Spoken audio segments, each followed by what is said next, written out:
Greetings and welcome, ladies and gentlemen. Thank you for joining me for another episode of Karls Spirits. And tonight we have episode 55, and we will be tasting Horse Soldier small batch straight bourbon whiskey. So here at Karls Spirits, I really enjoy the story behind the bourbon, almost, not quite, but almost as much as I do the bourbon in the glass. Horse Soldier produces both a great story and a solid bourbon. It's a relatively new brand, and it is from American Freedom Distillery. Horse Soldier bourbon pays tribute to a rather unique group of individuals. So, immediately following the terrible events of 9/11, a group of Green Berets were inserted into Afghanistan to face the Taliban. These men were men of Operational Detachment Alpha, were adequately armed, but they had little by way of transportation, since their deployment was very hasty and the terrain was absolutely horrid. So being the enterprising Special Forces soldiers that they were, they traveled by horseback, hence the name Horse Soldier. By horseback, these Special Forces troopers faced 40-1 odds. They pulled off a stunning victory that combined classic cavalry techniques and the modern use of aerial support.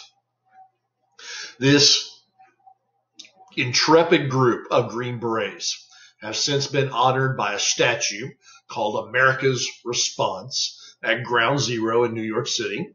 They have been the subject of a best-selling book called Horse Soldiers by Doug Stanton, really worth the read, ladies and gentlemen, and a recently made movie in 2019 called 12 Strong, starring Chris Helmsworth. So not only is this bourbon inspired by these brave soldiers, it's actually owned by a couple of them. In fact, 4 of these veterans retired from the service eventually, and they founded the American Freedom Distillery in St. Petersburg, Florida, of all places. In their distillery in St. Petersburg, they distill rum, gins, vodkas, and now bourbons. Now, the bourbon that's in this bottle is actually sourced from Middle West Spirits in Ohio. So it is distilled to their recipes. It is then shipped to Florida for bottling after being aged about 2 years. Now, they have their own distillate that is coming off now, going into their own warehouses. It should be coming out in the next year or two. They claim there's over 3,000 barrels currently in warehouses aging. This is of their own product distilled by them. So that's kind of the story behind Horse Soldier bourbon. Mash bill. They actually have several different mash bills. They have several different expressions. They have 2 wheated versions, including a barrel proof, which is a pretty big bourbon. This one, the copper label, is their typical corn, rye, and barley mash. We're looking at 65% corn. We're looking at 30% rye, so fairly high rye, 5% malted barley. It's bottled at 95 proof, and it's aged for a minimum of 2 years. Now, it doesn't say how much longer than that. So what that means is, being a small batch, you have to go with the youngest in the bottle, which is, in this case, 2 years. So in the glass, on to the tasting. It is a nice medium amber. It is neither dark, it is neither light. It's right there in the middle. The legs on this are what I would call average. They're medium, if you will. They're sticky.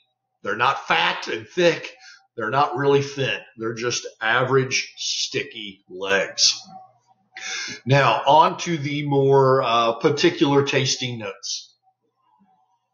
Nose. First of all, what strikes me most about the nose here is its sweetness. And I am actually going to go with caramelized brown sugar as kind of my palate here telling me what is going on. So that brown sugar really leads the charge. See what I did there? Cavalry leading the charge. Horse Soldier. Anyway, that sweetness is followed by a fruity note that I'm going to go with as mashed grapes.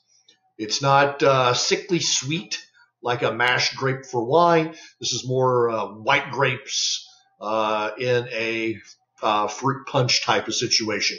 Not the red fruity stuff. I'm talking a very light fruity aroma.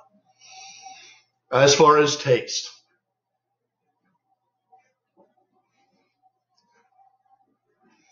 it is a lot like the aroma. It starts off sweet and light fruits. About middle of your tongue, middle of your palate, develops those oak flavors that we all enjoy. It's perhaps a little on the tannic side, but it's very muted, that tannin flavor. The spice from the rye, 30% rye, it kicks in toward the back and leaves you feeling a little warm, a little toasty. It is not overpowering. The mouthfeel, though,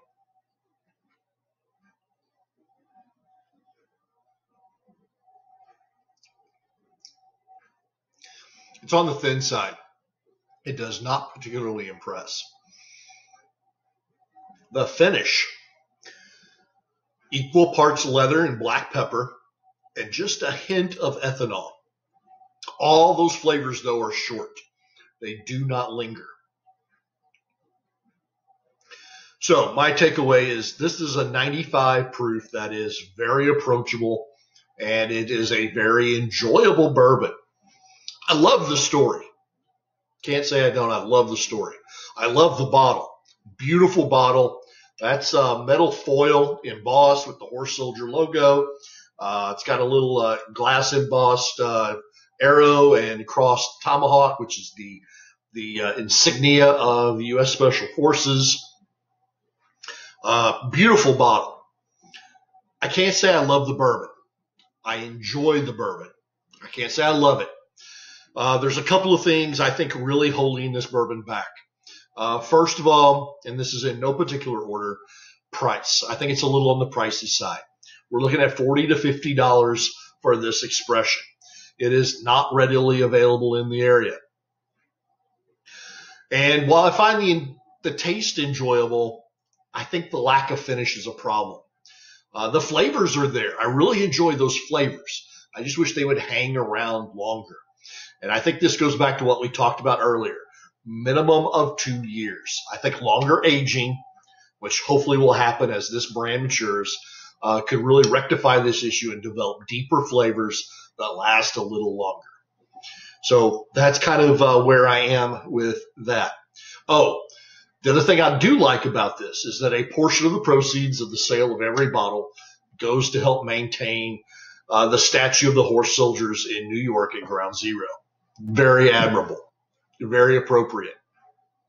So, setting aside patriotism and great stories and the aesthetics of the bottle and going on what's in the glass, I am going to give this 3.75 to 4 stars. This is not a 4-star bourbon. I don't think it's a 3.75 star, though, either. It's somewhere in the middle. I don't know what to call that. Call it 3.89. I don't care.